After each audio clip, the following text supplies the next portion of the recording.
ان کا ہی امتی، ان کا ہی کلمہ پڑھنے والا اگر ان کی سیرت سے واقف نہیں ہوا تو ظاہر سی بات ہے وہ قدم قدم پر ٹھوکریں ضرور کھائے گا. ہر جگہ اسے اپنی زندگی گزارنے کے طور طریقے ڈھونڈنے پڑیں گے.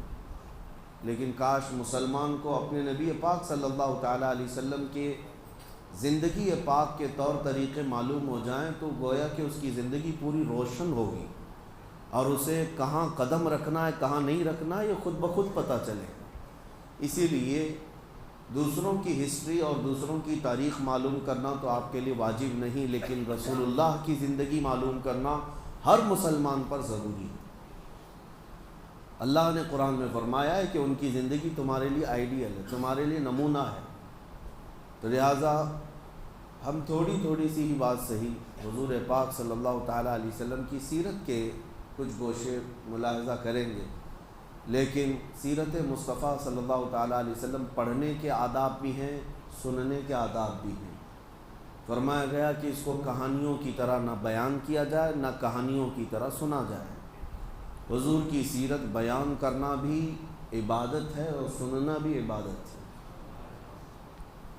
جس طرح عبادات کے لیے آدمی ہمتن گوش ہو جاتا ہے اور اپنے آپ کو مؤدب بنا لیتا ہے، حضور کی سیرت کا درس ہو تو آدمی کو مکمل ہمتن گوش ہو کر اس سیرت کی طرف اپنے کان لگا دینا ہے. سو کر کے سننا یا بے اعتنائی میں بے توجہی میں سننا سخت ناجائز ہے.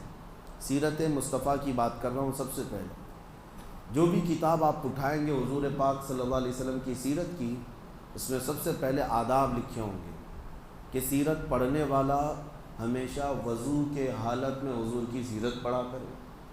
سننے والے کے لیے بھی ہے کہ حضور کی سیرت سن رہا ہے تو ظاہری اور باطنی پاک ہو کر کے سنے. اور اس کے علاوہ جب اسے اکتاہٹ آ رہی ہو، بے چینی گھبراہٹ ہو، تو اس وقت وہ سیرت کا باب نہ پڑھے نہ سنے.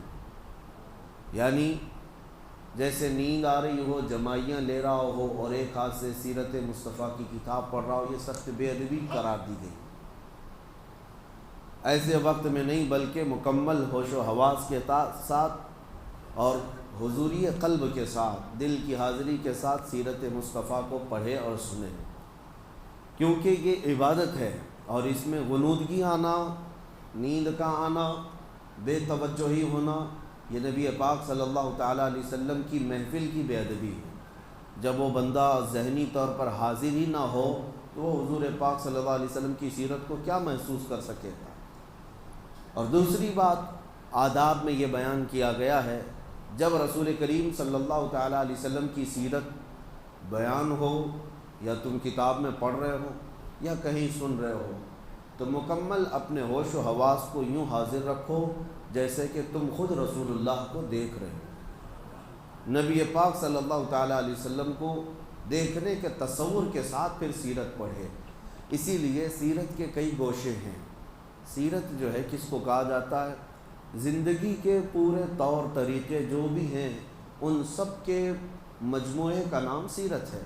اس میں جس کی سیرت بیان کی جا رہی ہے اس کی عمر بھی ہوتی ہے، اس کی زندگی کے شب و روز بھی ہوتے ہیں، بچپن بھی ہے، جوانی بھی ہے، اور شادی کی زندگی بھی ہے، تجارت کی زندگی بھی ہے، معاملات بھی ہیں، عبادات بھی ہیں، عادات بھی ہیں. سب کل ملا کر کے جو زندگی کا نچوڑ ہوتا ہے اس کو سیرت کہا جاتا ہے.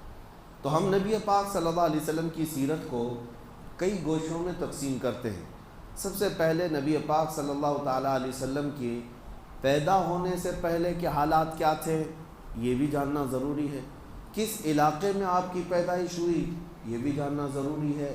اس کا لوکیشن کس لیے چنا گیا یہ بھی جاننا ضروری ہے، کیونکہ نبی پاک صلی اللہ تعالیٰ علیہ وسلم رحمت للعالمین بن کر آ رہے ہیں پوری کائنات کے لیے. تو آپ کو کہاں پیدا کیا گیا، کس زمین پر آپ کو مبعوث کیا گیا، اور وہاں کے حالات کیا تھے، سیاسی حالات کیا تھے، اخلاقی حالات کیا تھے، یہ سب پہلے سے ذہن میں رہنا بہت ضروری ہے. کیونکہ اس کے بعد ان کے کاموں پر آپ کو احساس ہوگا کہ نبی پاک صلی اللہ علیہ وسلم ایسے علاقے میں پیدا ہوئے، ایسے حالات میں پیدا ہوئے، تو آپ نے کیا کیا ان حالات کا مقابلہ کرنے کے لیے تجاویز اختیار فرمائیں، یہ آپ کو اچھے طریقے سے احساس ہو سکے گا۔ سب سے پہلی چیز، پوری دنیا کا ایک لوکیشن ایسا ہے مکہ مکرمہ، جس کو سینٹر کہا جاتا ہے کئی علاقوں کے اعتبار سے، مرکزی حیثیت حاصل ہے مکہ مکرمہ کو، اور سخت سنگلاخ زمین، پتھریلی سرزمین ہے، آس پاس سارے علاقے پتھریلے ہیں، اور یوں سمجھ لیں کہ کوئی وہاں پر آب و گیاہ نہیں، سبزے نہیں، اور کھیتی باڑیوں کا رواج نہیں، ایسی ایک سخت زمین ہے، لیکن لوکیشن کے اعتبار سے ایک ایسی سینٹرل زمین کہ اس زمانے میں بھی پوری دنیا بھر سے لوگ تجارت کی غرض سے بھی، عبادت کی غرض سے بھی مکہ مکرمہ ضرور آتے تھے۔ آدم علیہ السلام سے یہ طریقہ چل رہا ہے، جتنے نبی آئے ان کی امتیں وہ سب مکہ پہنچتی رہیں، حج کعبہ کے لیے یا خانہ کعبہ کے طواف کے لیے آتے رہیں۔ تو گویا کہ خانہ کعبہ جہاں تھا مکہ مکرمہ ایک ایسا سینٹر پوائنٹ تھا جہاں پوری دنیا کے لوگ کسی نہ کسی بہانے پہنچ جایا کرتے۔ پہلے کی امتوں کی بات بھی کر رہا ہوں، چاہے وہ یہودی ہوں چاہے وہ عیسائی ہوں، ان کے دور میں بھی خانہ کعبہ کا حج رہا ہے، کسی نہ کسی صورت مکہ مکرمہ پہنچتے۔ تو ایک ایسے سینٹر پوائنٹ کو چنا گیا نبی پاک صلی اللہ تعالیٰ علیہ وسلم کی پیدائش کے لیے کہ رحمت للعالمین کو ایسے جگہ اللہ نے پیدا کیا جو پوری دنیا میں آنے والوں کا ایک مرکز تھا، تاکہ اس مرکز سے میرے آقا کی رحمت پورے کائنات میں پھیل سکے۔ اور ایسی جگہ جو چیلنجز بھری ہوئی ہے، زمین بھی سخت اور لوگوں کے دل بھی سخت، پتھریلی زمین جیسی تھی ویسی لوگوں کے دل بھی سخت تھے، ایسی جگہ پر حضور پاک صلی اللہ تعالیٰ علیہ وسلم کو پیدا کیا گیا۔ لیکن آپ نے اپنے اخلاق کریمانہ سے مکہ کی سرزمین کو بھی نرم فرمایا اور لوگوں کے دلوں کو بھی نرم فرمایا۔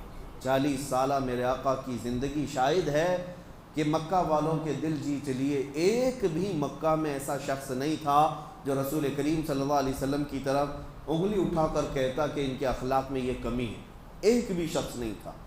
زمانے جاہلیت میں بھی میرے آقا کو امین اور صادق کے نام سے پکارا جاتا ہے، لوگ اپنی امانتیں لا کر رکھتے۔ حضور پاک صلی اللہ علیہ وسلم پر سب کا اتفاق تھا کہ انہوں نے مذاق میں بھی زندگی میں کبھی آج تک جھوٹ نہیں کہا۔ تو اپنے اخلاق کریمانہ سے ان پتھر دلوں کو نبی پاک صلی اللہ علیہ وسلم نے نرم فرمایا۔ سیاسی حالات کیسے تھے اس زمانے میں؟